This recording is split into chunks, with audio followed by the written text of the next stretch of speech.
Welcome to the deep dive. Today we're jumping straight into Twitch. It's a fascinating world, often kind of unpredictable. Definitely. We're going to look at some key moments, the things that really shaped it. Exactly. And our guide for this is this great podcast, Stream Screams, Twitch's Wildest Drama Unpacked. You've got Alex and Sam hosting that one. Yeah, they do a really good job. Very engaging, thoughtful look at some of these big events. So for you listening, our learner, think of this as like your quick guide to Twitch's big growing pains. We're digging into the stream screens analysis, pulling out the main stuff, the core issues, the big debates, all those twists. Basically, getting you up to speed on the wild ride that is Twitch, right? Quick, you got it. So let's dive in. Where should we start?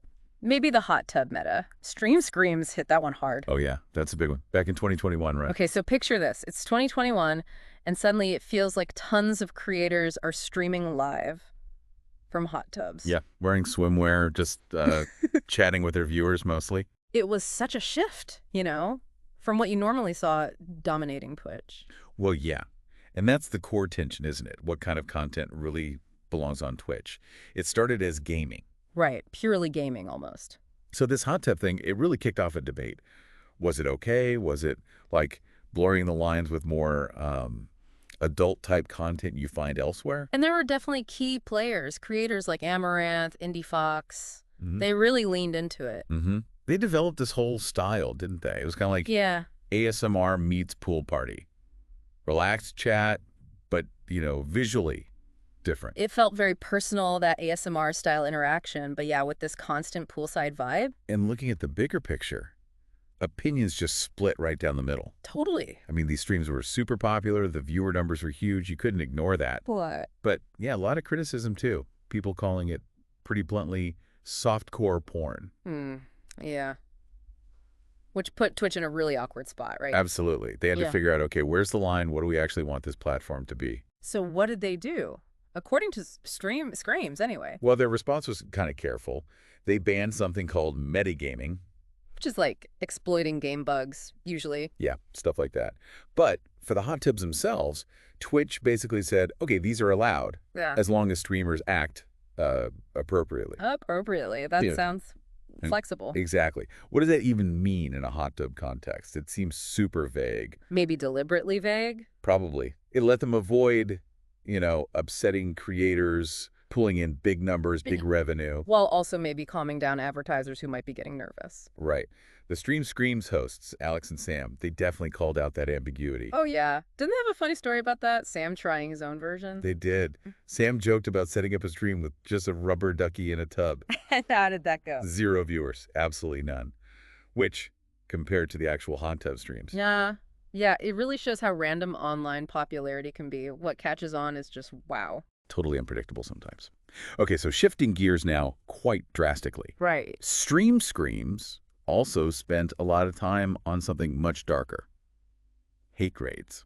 Ugh, yeah. Definitely moving from bubbly controversy to something really nasty. So, hate raids. It's basically groups of trolls using bots, automated accounts. It's to just flood a streamer's chat with horrible stuff, abusive, hateful messages. And what's really awful is how often marginalized creators were targeted. LGBTQ plus folks, BIPOC streamers, they got hit disproportionately hard. The impact is just devastating, right? You build this positive space. Exactly. Imagine you're just chilling, playing Animal Crossing, like the example Stream Screams gave. And suddenly your chat is just overwhelmed with slurs, pure hatred.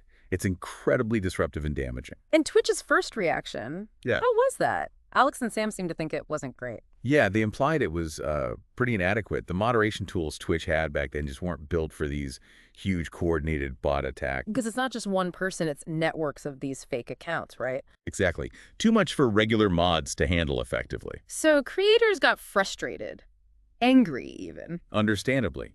And that's when we saw the hashtag TwitchDoBetter campaign really take off. Right. People like Wreck-It Raven, Shiny Pen leading the charge. Yeah, they were key figures. It wasn't just noise. It was organized pressure on Twitch, demanding better protection, especially for the people getting targeted most. Did it work? Did Twitch listen? Eventually, yeah. They brought in measures like phone verification. Okay. How does that help? The idea is it makes it harder for someone to create tons and tons of fake bot accounts needed for those big raids. Adds a barrier. Gotcha. So problem solved. Well, streams pointed out that while people were relieved something was done, there was still a lot of frustration about how long it took. The timeline was an issue. Yeah, they had some sharp comments about that. Like, why did it take so long to address something so harmful? It felt reactive, not proactive. But there was a positive side too, right? The community reaction. Oh, absolutely. Screams made a point of highlighting this. The way streamers rallied around each other was incredible. Like what? Like organizing charity streams for creators who'd been attacked, raising money. Yes. And sometimes, if a raid was happening live, other streamers and viewers would jump into that chat and flood it with positive messages, trying to drown out the hate. Wow, that's actually really powerful, fighting back with positivity. It really showed the resilience of the community. Despite the negativity some people spread, the majority really want a supportive space. That's a crucial point. Okay, so we have these two huge things. The hot tub meta debate and the awful hate raids. Stream Screams connected these to a bigger question, didn't they? About Twitch's whole identity. Exactly. It all feeds into this fundamental question. What is Twitch now? Is it still mainly about gaming? That's where it started? Or has it deliberately shifted? Is it trying to be this broader platform for, well, everything? Cooking, music, chatting in tubs? And this, like, identity struggle. You can kind of see it in their policies, right? They seem inconsistent sometimes. Yeah, Screams pointed that out. Like, they banned gambling streams pretty quickly after backlash. Right, there was huge pressure there. But then they struggled for ages to clearly define what appropriate attire even means. That does seem contradictory. It creates confusion, doesn't it? For creators trying to follow the rules. For creators, for viewers, what are the actual standards? It gets murky. And then there's the money side of things. Always. Monetization. The classic balancing act. Twitch needs ad revenue to run, obviously. But nobody likes ads, especially intrusive ones. Right. Screams talked about the creator pushback against things like mid-roll ads that just pop up and disrupt the stream. Yeah, that can kill the vibe, lose viewers, maybe. So you have this constant tension. Twitch needing money versus keeping creators and the community happy and trusting the platform. How did Alex and Sam from Stream Screams frame all this? Did they sound optimistic? Yeah. Cynical? Maybe pragmatic. A bit cynical, perhaps. They acknowledge Twitch tries to fix things. Right. But it often feels like they're just reacting to whatever blew up this week, you know, instead of setting a clear direction beforehand. Responding to trends rather than shaping the platform proactively? That seemed to be their take. And didn't they joke that all this chaos is good for their podcast? Yeah, they did mention that.